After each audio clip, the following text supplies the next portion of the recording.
just let me start the recording so we can, okay. So today is our final week, session 6, week 6 of week 6, of course. And let me just go ahead. Okay. So, well, today is our last class. Let's start with the session. And then if you have any doubts, I will give you enough space so you can expose your doubts. Okay, well, as you already know, we need to talk about first about the today's program. We are gonna talk about the goal, which is easy because you already know that. We will talk about the last week topics. In this case, it's not the last week topics because we had the holidays. Then we will have a practical activity, which I don't know if we will have time to do a practical activity because we need to review 3 units. Necesitamos revisar 3 unidades, so I don't think we're going to have enough time to do all the things that we are supposed to do. Then we will have a space for doubts. We will talk about next week activities in general, because of course, even when this is the final week or official work, next week is also going to be a week in which we need to see us again if you have any questions about the final scores. And then we will have a summing up and again a space for doubts. Okay, so let's start. Well, today's goal. As you know, we will make a general review of the main topics seen in Unit 4, 5, and 6. Sorry, this was not just 4, 5, and 6 on the Cambridge platform. Sorry, I was thinking about English too, but no, this is correct. Unit 4, 5, and 6 on the Cambridge platform.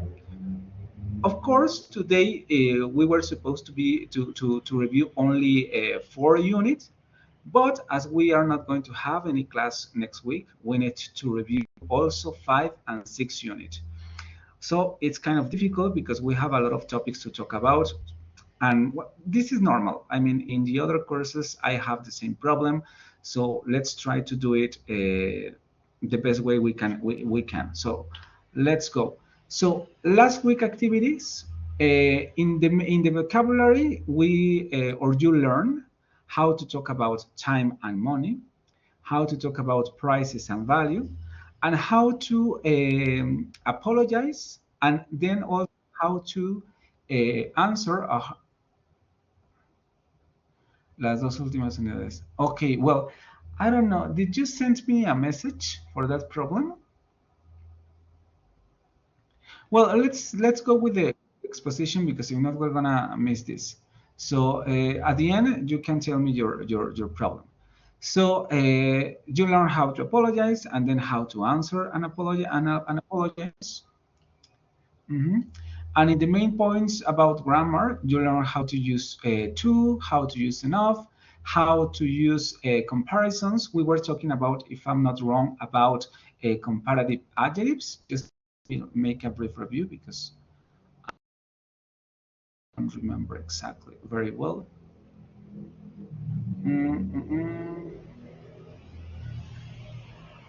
Unit 2, Unit 3.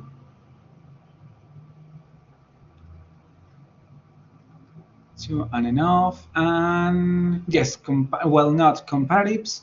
Were like, well, yes, you learn how to use comparatives, but also you learn how to use comparatives with specific prepositions or conjunctions, as, a little freer. We were talking about intensifiers and mitigators, so we can modify the degree of the adjective.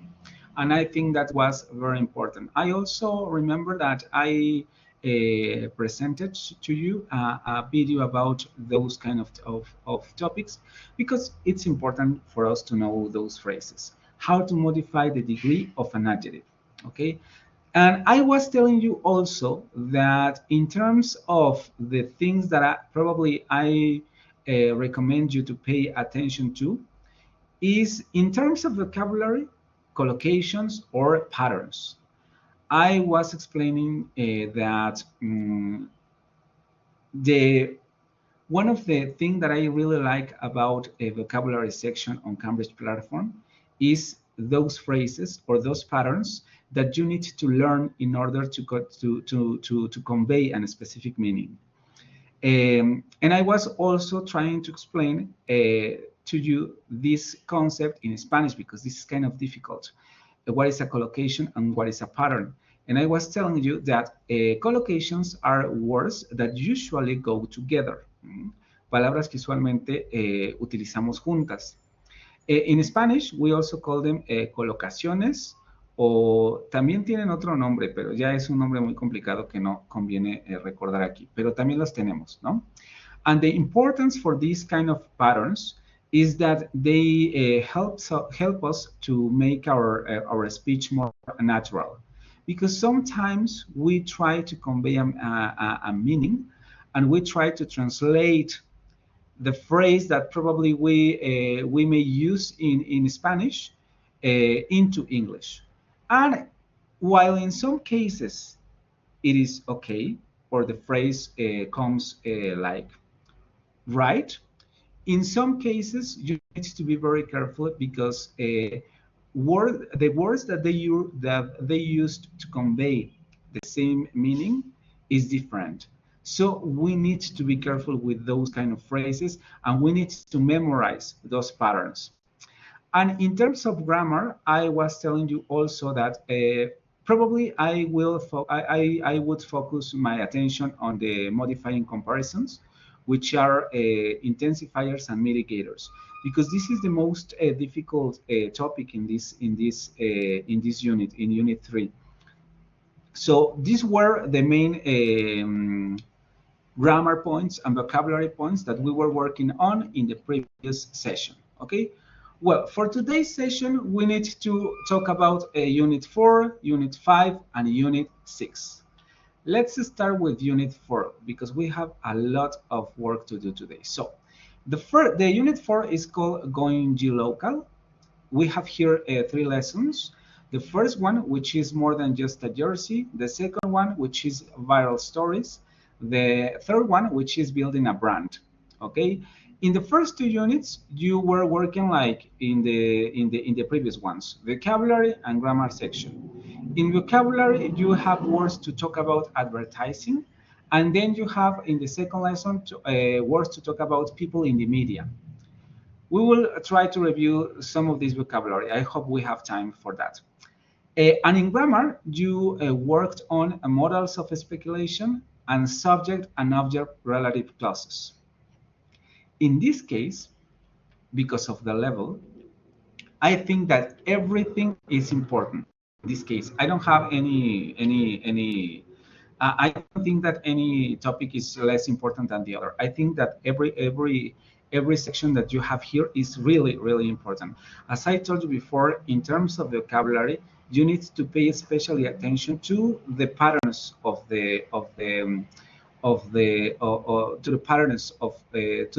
the patterns in terms of vocabulary, or to the collocations.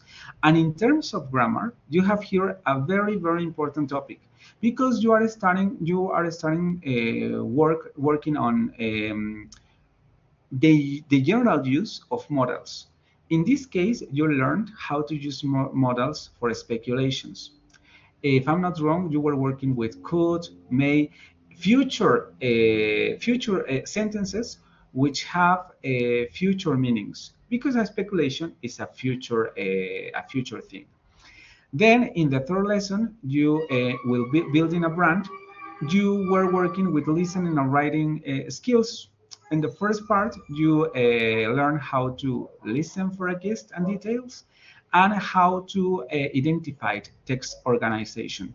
In this case, I think that the most important part is text organization, because gist and details is something that probably you have already reviewed in previous, not only in previous units, but also in previous levels. So I think this is the most known topic, gist and details.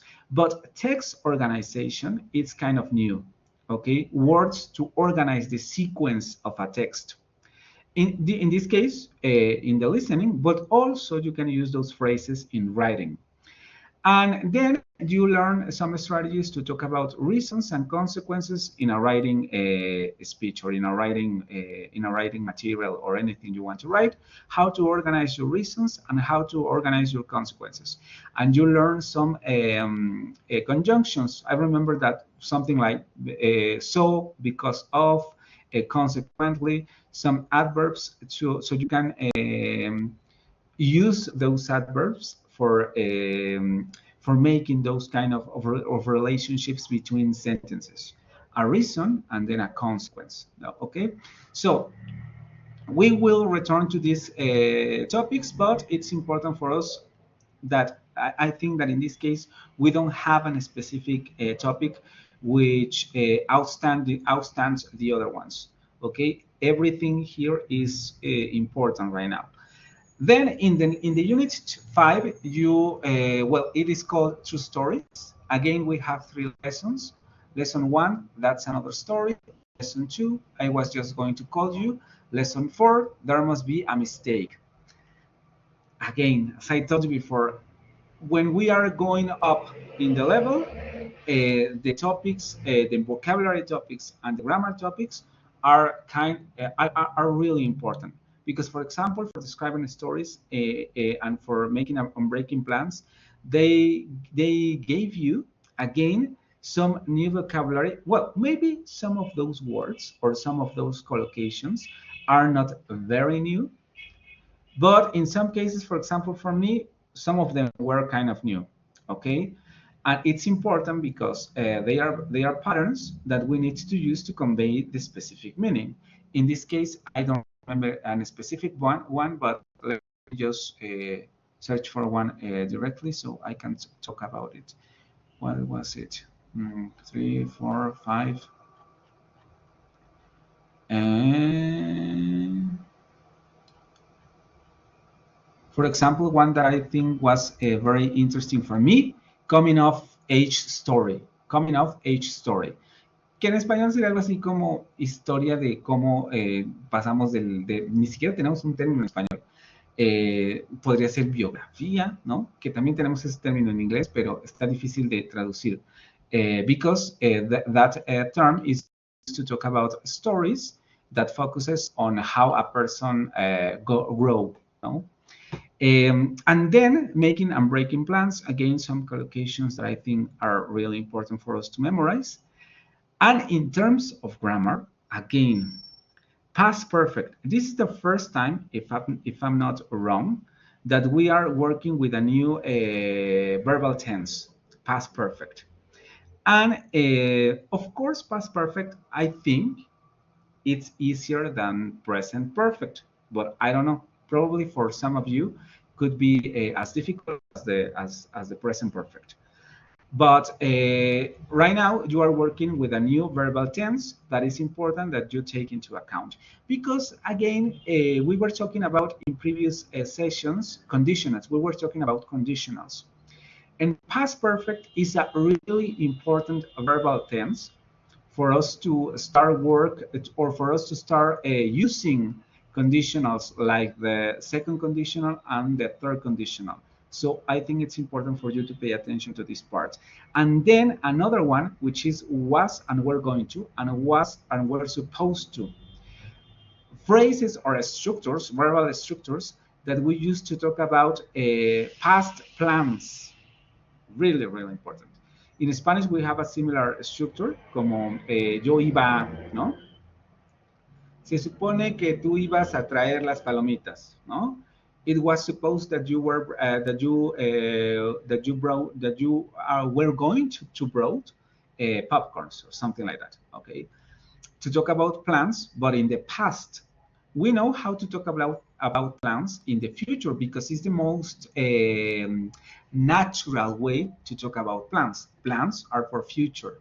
But in this case, we have a grammatical structure to talk about plans, but in the past. So that's what makes this topic really, really important. If I'm not wrong, in this case, you were only reviewing these structures in its affirmative form. But you need to be very careful because we also have structures for questions and for negative forms. Okay, I think that the most difficult ones could be the the questions, the questions forms, but you will see that topic probably in next levels. And then in lesson 4, you learn a functional language, how to react to a problem, how to ask for a solution, how accept a solution, and then an important issue with pronunciation skills, saying consonants and at the end of words. This is kind of difficult for us, okay? Because in Spanish, usually words don't end with a consonant. Normally, in Spanish, words end with a vowel. So it's difficult for us to pronounce the final consonants in some words. And even its words, when we have a consonant at the end of the word, and then we have again a consonant at the beginning of the next word. So it's important for us to learn that we need to emphasize, or we need to exaggerate the pronunciation of the consonants at the end of the words. It's very difficult, and especially if you speak quickly. That's why in some cases, when you were in your speaking activities, I was telling you, or I told you that you need to speak slowly, because speaking slowly is a very good strategy to focus on pronunciation. So in this case, I think this part is important. They don't give you, or they didn't give you all this explanation. That is important because we in Spanish we have this difficulty because our mouth is not used to articulate those kind of sounds at the end of words. But it's important to start paying attention to the pronunciation of the final consonant of a word. So be careful with that, because I think that's an important pronunciation feature that you need to work on. And then let's go with the next unit, the final one, which is unit 6, community actions. In this case, you have again 3 lessons. Lesson 1, helping out. Lesson 2, random acts of kindness. It's very difficult. Kindness. And lesson 4, painting safer streets. Okay. So in the first 2 units, again, we have the general vocabulary review. Then you have the general grammar review. And then in the 4th lesson, you were working with listening and with writing again. Okay, in the first 2 units, you learn some vocabulary for talking about good works and good deeds. These vocabulary sections are related. I mean, you can see the relationship between patterns or words or collocation for good words, and also collocation or patterns for good deeds. So in this case, I think vocabulary is related in both lessons. And then again, a really important topic, probably at this point, this grammatical topic, or this grammatical issue is not new for you, because passive voice is kind of it's a topic that probably you had you had reviewed in previous courses, not at the university, but probably I don't know, on high school or in primary. Well, primary school kind of difficult, but probably in high school you reviewed a passive voice. But even though, it's important for us to remember how to structure the passive voice. And in this unit, you have both lessons cover all the grammatical features that you need to know to structure the passive voice. Passive voice in its present and in its past form, which is it's probably not the most difficult, but in this case, we need to remember that we need to conjugate the verb to be. The castle was made, or the castle was built. The book was written, or the house was painted. Whatever you want to say, In this case, it's kind of easy because we only need to remember that we must conjugate the verb to be in the correct tense, past or present. But then when we go with modals, not models, modals, I mean, this is also easy, but it's important to remember the general structure. The modal, the verb to be in its normal form, and then the past participle. And they work with the first model, which is the commonest, the more useful for us, or the most common for us, because it's the model for the future tense. Remember that will, even when we have said before that this is the future tense, in grammatical and informal speech, or in the linguistics fields, or in the language fields, it is strictly a model. Okay, will is a model that we use to talk about future, but it's a model. So we have the modal, then we have the verb to be in its normal form, and then we have the past participle of the whichever verb we want to use to talk about the main action. So in this case, important grammatical topic, because they tried to cover all the passive voice structure. And finally, for the listening and for the report, for the writing skills, I think that in this case, again, the most important issue here is listening for between words. I don't want to say the sound, because this is not a consonant sound. We can be confused because that symbol in Spanish is for words like Juan, Jaime, Jicama, Jirafa.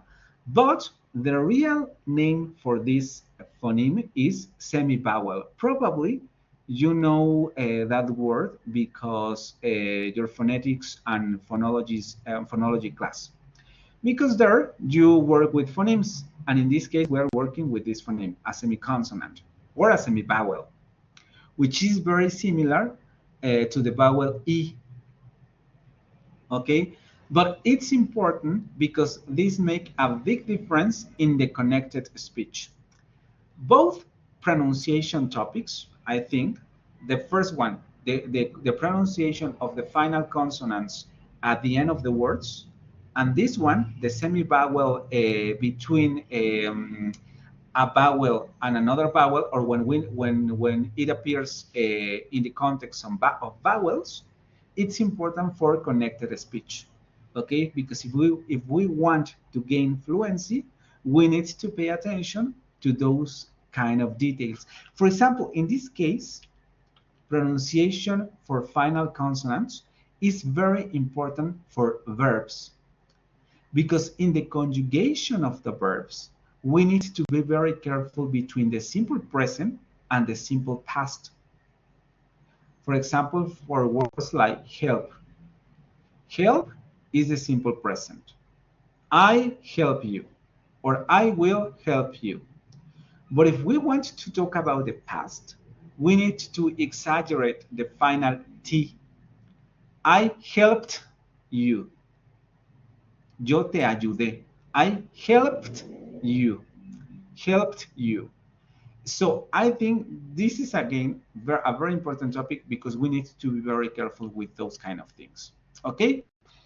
Okay, before we go to the general review of this vocabulary, and probably if you have any question specifically about the things that we need to review right now, or because we're gonna watch the video, I want to ask if you have any specific questions about these topics, about the grammatical topics, or about the vocabulary sections. Do you have any specific question or any specific doubt that you want to talk about at this point of the class?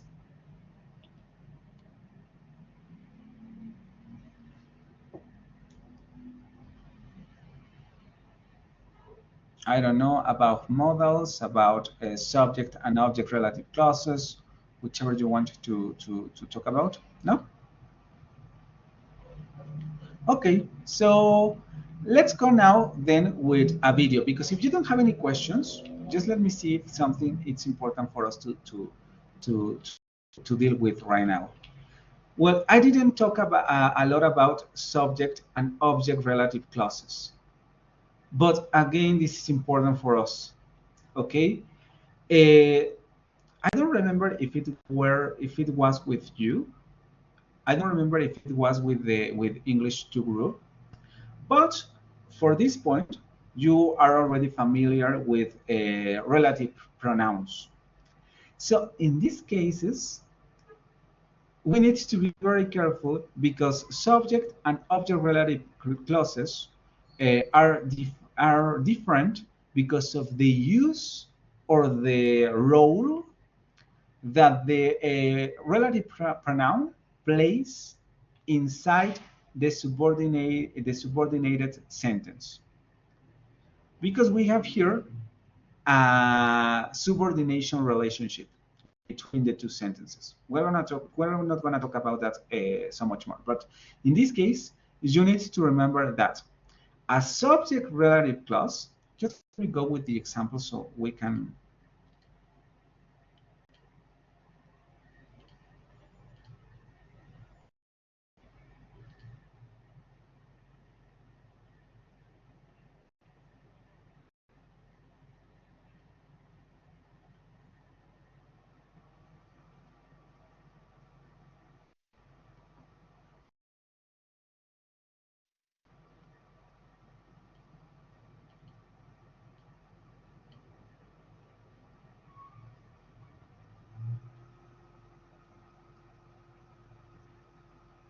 Okay, number 5. Okay, here. Number 4. Well, we have here the vocabulary. As I told you before, some important words that I think probably you need to memorize or you need to be careful with. We have here a vocabulary for advertising, advertise, advertisement, a brand, commercial, fashion statement, logo, merchandise, merchandising, slogan. Some of them are very common, so I don't think right now you have so much problem.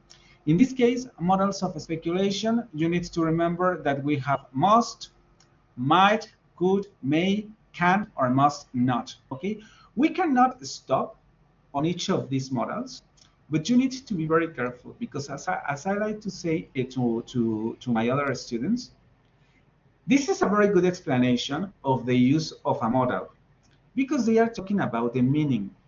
We use must to when you feel sure about the speculation. You use can't or must not when you feel sure that something is not it's not true. Okay, that's okay. But then, for example, in the middle, you have might, you had could, and you had may. We have three models that we can use for speculation. But in this case, we need to remember that some features of these models are not explained on the Cambridge platform, okay? Because models are not just for meaning. Usually models are also used in a specific context.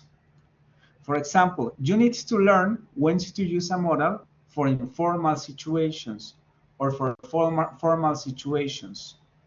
Okay, so it's important for you to remember that even when models can be explained like this, probably the next step for you is to learn when to use a specific model. In some cases, models can be interchangeable. I mean, you can use even might or could or may, and you are not going to have any problem. But in other cases or in other contexts, you need to be very careful. If the context is formal, probably you should use could because could is the most informal of these models. But in formal context, probably you need to use might or may. It depends. Okay, it is also applicable to can and must not. But this is another kind of topic. Then for the other one, viral stories, again, important vocabulary. I think this is more common vocabulary, so you will not have any problems with that. But we work with this topic: subject relative clauses and object relative clauses. And you need to be careful because, as I was telling you before, this has to do with the inner structure of the sentence.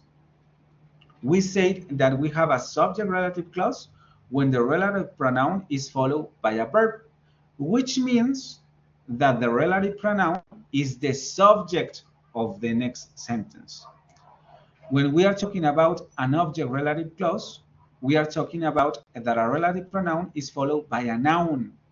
In this case, we need to remember that the relative pronoun is functioning as the object of the subordinated clause.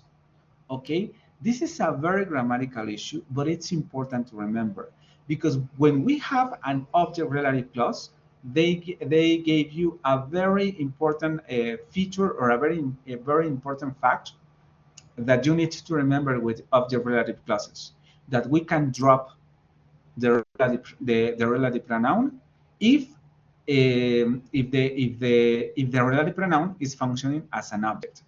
Que podemos eliminar el pronombre relativo. Esta parte es muy importante because that's the way in which we can simplify our speech, but also if we want to sound more natural when we are speaking. Okay. Then for the next lesson, well, true stories, as I told you before, important vocabulary as coming off stage story that I think it's important. Family saga, for example, in some cases, we have here some collocations that can be difficult for us to understand at first, but when you learn the vocabulary and you learn the meaning, in Spanish, we wouldn't say this concept like that. A story about the lives of a family or several connected families over a period of time. Nosotros creo que en español ni siquiera tenemos una palabra para esto. ¿Sí?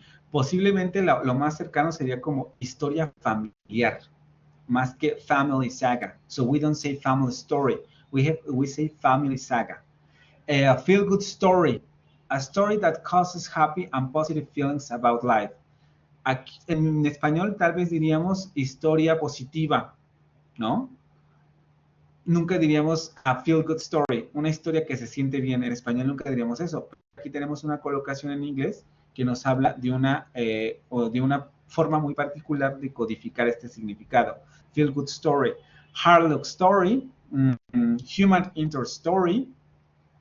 The other one, tall tale, which is very important, tall tale, because in Spanish nosotros diríamos mentira, ¿no? Mentiras piadosas o mentiras o historias difíciles de creer, but they have a specific concept, tall tale. Tearjerker, another important word, because in Spanish we would say una historia rosa o una historia, sí, porque ni siquiera tenemos un concepto específico para esto. Una historia rosa, una historia que nos hace llorar, tendríamos que crear una frase mucho más grande. So here in English we have a specific concept to talk about that meaning. So be careful with that. Well, past perfect, that I think it's very common and very and kind of easy. Then vocabulary for the second lesson, I was going to call you. In this case, they are giving you some phrasal verbs. In this case, again, an important feature because we have here phrasal verbs. Remember that you need to distinguish between collocations and phrases and between phrasal verbs. Probably I should explain this in Spanish because it is difficult to understand. Recuerden que las colocaciones y las frases y los patrones de frases son como los que aparecen aquí, que pueden ser, por ejemplo, tenemos un verbo, una preposición, un sustantivo, otro sustantivo. Esto para ustedes no debería de ser raro porque ustedes están llevando clases de lingüística. Entonces, ustedes se deberían de dar cuenta aquí que justamente están teniendo estructuras que combinan un adjetivo y un sustantivo. Una estructura que combina un verbo, un adjetivo y luego un sustantivo. Eso es a lo que le llamamos colocaciones, ¿vale? A lo que le llamamos phrasal verbs son a este tipo de verbos que van acompañados siempre con una preposición. Be held up, cheer up, end up, get together, give up, go ahead, look forward to. hang out with, let someone down, make something up, mess up and split up. Otra cosa que me gustaría aquí explicar con relación a estos y que sí es muy importante, hay que comenzar también a familiarizarlos con los phrasal verbs. Para nosotros como hablantes del español, este es uno de los temas más complicados, por eso es muy importante aprender esto, porque nosotros no tenemos este tipo de estructuras, ¿vale? Y para nosotros es muy difícil entender, realmente hay que trabajar mucho con estos verbos para entender cómo están funcionando las preposiciones y darnos más o menos una idea de por qué de pronto en un verbo se puede utilizar un cheer up. ¿Por qué no utilizamos un cheer out o un cheer off? Para nosotros, para nuestra cabecita de hablantes del español, esto es muy difícil, ¿vale? Entonces, sí hay que poner una especial atención a este tipo de vocabulario y memorizarlo, porque también es otro de los factores que se utiliza para evaluar el nivel de un hablante de inglés. Quizá no tanto en el speaking, aunque sí, sometimes it is important, but especially with the writing, okay? Because in the writing, you need to use some more complex structures, relative clauses, subordinating clauses, verbal phrases, idioms, also collocations. The writing is the most demanding productive skill. Not the speaking, but even when I can say that, speaking is also important, or in speaking is also important to use these kind of words, but especially in writing, okay? Then in this case, presentation was we're going to, and we're supposed to. And Amaris, do you have a question? No es una pregunta, profesor, solo es un comentario. Siento que a veces nos cuesta mucho, o bueno, más bien es que a fuerza queremos encontrarle un sentido del por qué, cuando en español no lo tiene, pero en inglés sí. O sea, como, Sí. como que cada lengua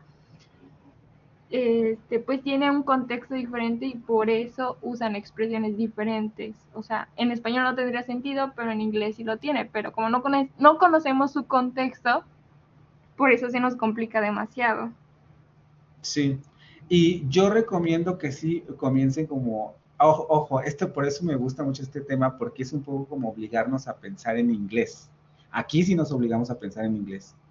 Porque en principio las tienen que memorizar. Pero si ustedes van entendiendo el significado de las frases con la preposición, después de manera intuitiva pueden ustedes saber qué preposición puede ir con determinado verbo. Esto es muy difícil, ¿vale?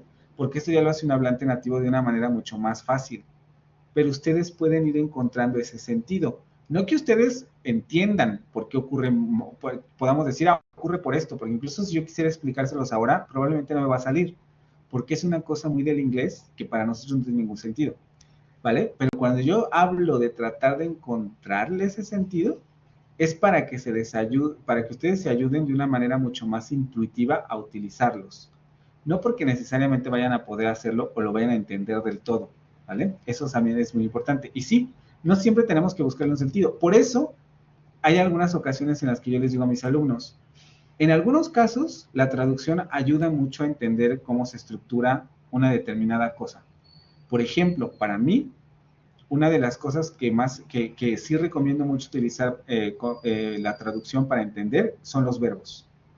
Los verbos, porque los patrones verbales son muy similares a los del español y los del inglés.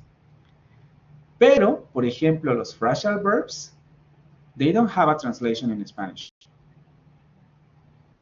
Or an obvious translation in Spanish, because we have single words to convey the same meaning. So in this case, translation is not recommendable because you are not going to get any use of the translation because we don't have that structure in Spanish, ¿ok? Entonces, por eso sí hay que tener mucho cuidado. No siempre hay que encontrarle un sentido. Más bien hay que memorizarlo y como es. Ya si luego podemos llegar a este punto de utilizar la estructura de manera más intuitiva, ya avanzamos, ¿vale? O forzarnos a utilizarla de manera intuitiva. Ese es un ejercicio también que que recomiendo mucho. Cuando ustedes escriban un texto, utilicen las preposiciones. Ya después las corrigen. Ustedes ya tienen muchas herramientas que pueden utilizar para eso. De hecho, justamente ahorita estoy explorando con algunas de ellas y quizá les sirvan. Ustedes tienen ya ChatGPT, tienen Gemini, tienen lo que ustedes quieran de inteligencia artificial que les sirve para corregir sus propios textos. Y ahí les puede decir, ok, esta preposición la estás usando mal, esta preposición la estás usando bien, lo que sea. Pero en principio, lo ideal sería arriesguense a utilizarlas. Ya después ven cuáles están bien y cuáles están mal. Pero en principio, arriesguense a utilizarlas para que se vayan familiarizando con ellas, ¿no? Pero obviamente teniendo como esta intuición de por medio. No sé si eso ayuda a tu comentario o era otra cosa la que querías decir.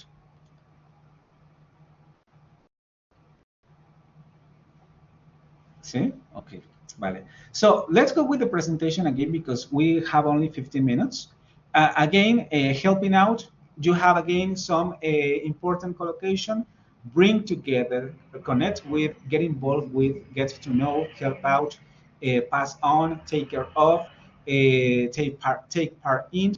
I think that some of these collocations are familiar for you. So probably in this case, you don't have you don't have so much problems because they are kind of easy. Passive voice, I think that this is also an easy topic. This one is very important, okay? Vocabulary, random acts of kindness. It's very difficult, this word. Because we have here a very, very specific way to work vocabulary.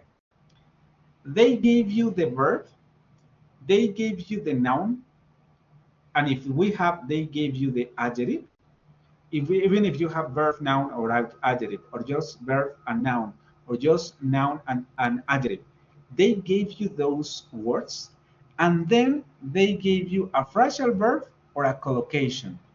For example, appreciate, appreciation, appreciative, and show your appreciation. You are working with all the words that are related. The verb, the noun, the adjective, and then one of these words used in a phrase or in a collocation or in a verbal phrase like this. Gratitude, grateful, and then show some gratitude, verbal phrase, help, helpful, and then lend a helping hand, kindness, kind, act of kindness. This is an important lesson because this is a very useful way to learn new vocabulary and to learn the differences between the grammatical categories. Which is the noun, which one is the adjective, which one is the verb, and then how to use one of those words, even if it's the adjective, the verb, or the noun, within a phrase or within a collocation. Okay? Rewarding is its own reward. Think, thought, thoughtful gesture. And for example, in this case, it's very important because in the previous one, probably you have similar meanings. But in this case, you have different meanings. Think, to consider a person needs or wishes, or just to think. I mean, to have thoughts in your mind. But then you have thought, which is an idea, for example, thought. But then you have thoughtful, que se parece a las otras palabras, pero que ya tiene un significado diferente. Kind and always thinking about how you can help other people. En español tenemos varias palabras para traducir esto, ¿vale? Pero thoughtful is not very similar to think and not very similar to thought. We can search for a relationship between those words, but in this case, they mean something different, but they have the same root. Okay, tienen la misma raíz. And then, of course, you have the phrasal noun, thoughtful gesture. So I think this lesson is very important. I think it's the most important lesson in terms of vocabulary in this. Okay, let's go with the presentation because if not, we're not going to finish right away. So here.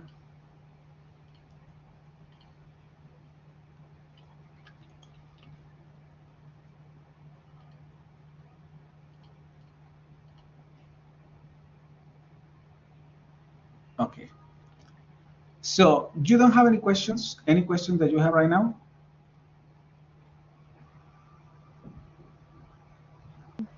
No, No? everything's okay. Huh? Thank you. Okay, next week activities, which are not really next week activities, because these activities are for today, okay? Well, for today, you need to deliver Unit 5 and Unit 6, True Stories and Community Actions. Again, remember, you need to complete the general section, which is Student Scores, Unit 5, and True Stories, and Student Scores, Unit 6, Community Actions. And then you also need to complete the two exams for these two units. Unit 5, Progress Test, and Unit 6, Progress Test. Each activity is worth 0.90. So at the end of this week, for today, you will gain 3.660 points, okay, out of the 10 that you can get at the end of the course. So this is supposedly the things that you need to complete for today, okay? But let's see something that we need to talk about for the next week. Remember that next week is going to be our last week. And I'm going to explain this in Spanish because it's important for everything of us to have the same information and that we don't have any problem with this. Entonces, nosotros tenemos entonces hasta hoy para entregar estas actividades, ¿vale? Entonces, formalmente, hoy se terminaría ya el periodo para entregar actividades. Pero tenemos una instrucción desde coordinación y esto va a ser solamente para los que lo escuchen aquí y para quienes pregunten, porque quien no, pues no lo va a saber. Si alguno de ustedes no ha completado las últimas dos unidades, 5 y 6, me pueden enviar un correo electrónico, un correo por Blackboard entre hoy y mañana para que yo les abra solamente esas dos unidades hasta el martes 29 de abril. Para las otras unidades ya no hay prórroga, a menos que sea una causa mayor, ¿vale? Entonces, tenemos la instrucción de que si ustedes nos dan nos envían ese mensaje entre hoy y mañana, podemos abrir las actividades hasta el 29 de abril que sería el martes. ¿Por qué? Porque el martes tenemos que cerrar todas las calificaciones para tener el miércoles todavía ese día para evaluar lo que nos falta a nosotros como docentes. Y el jueves ya sería nuestra sesión de cierre. Ok, hoy se acaba formalmente el asunto de las actividades sobre los contenidos. Pero el jueves, nos toca la sesión de cierre de la materia, que solamente van a entrar aquellos que tengan problemas o dudas con su calificación, ¿vale? Entonces, la siguiente semana va a ocurrir eso. El lunes tienen que estar atentos porque ese día se van a dar las instrucciones. ¿A qué hora va a ser la sesión? ¿Qué día va a ser la sesión? Que todos la vamos a dar el jueves. Y también tienen que tener mucho cuidado porque después de esa fecha, martes 29 de abril, ya no se va a abrir ninguna actividad, ¿vale? Esta es la última fecha de prórroga solamente para las unidades 5 y 6. Las otras unidades, nosotros ya no tenemos autorización para abrirlas. Solamente en casos en los que realmente haya alguna situación y se pueda comprobar, se podrían abrir. Pero ya sería cuestión de verlo a través de mensajes, ¿vale? La instrucción solamente son estas dos últimas unidades, ¿ok?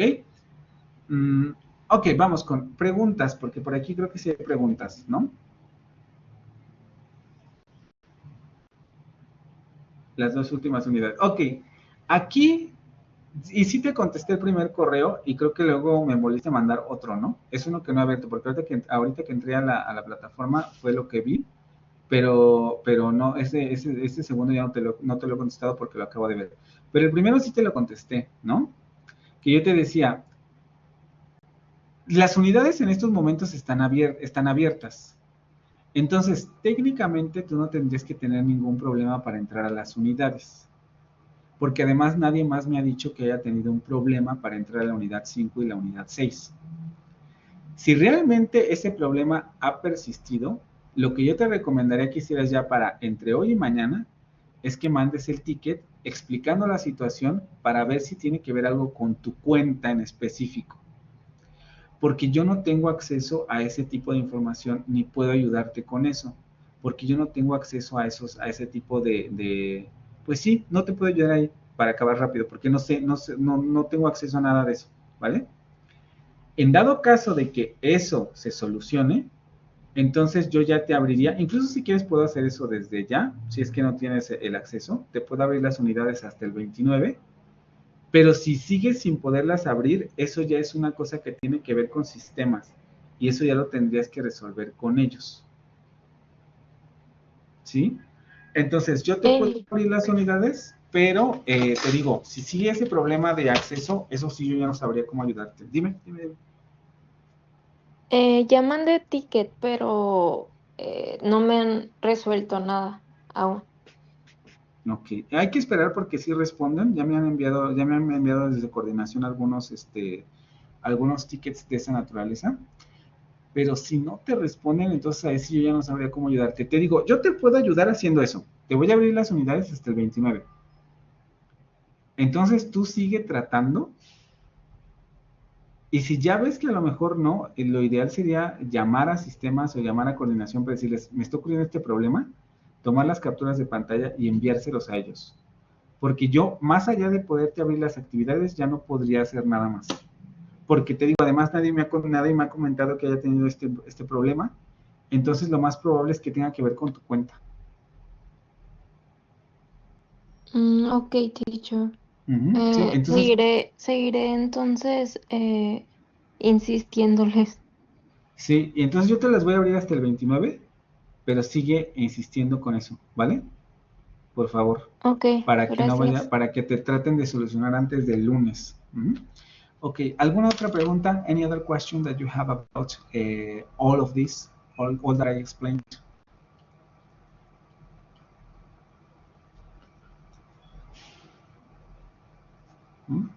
Okay. Okay, so finally, remember that you need to answer la opinión estudiantil. You have until May 3rd. So please, if you haven't done this, please answer the questionnaire or the survey because it's important for us. Okay, so you have here the QR the QR code, so you can access to the survey, answer this because it's important, and we must have all your opinions. Okay, so opinion estudiantil, and finally, remember academic integrity. As I told you before, you can make or you can do any summary that you want, but you need to respect the content. Okay, don't share with it. Don't share with anybody.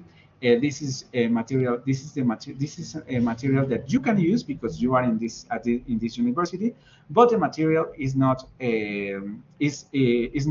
doesn't belong to the university. Okay, it belongs to Cambridge. Cambridge developed that material, so we need to respect that fact. Okay, so if you don't have any other question, thank you so much, and we will see us again next week if you have any problem with the final score.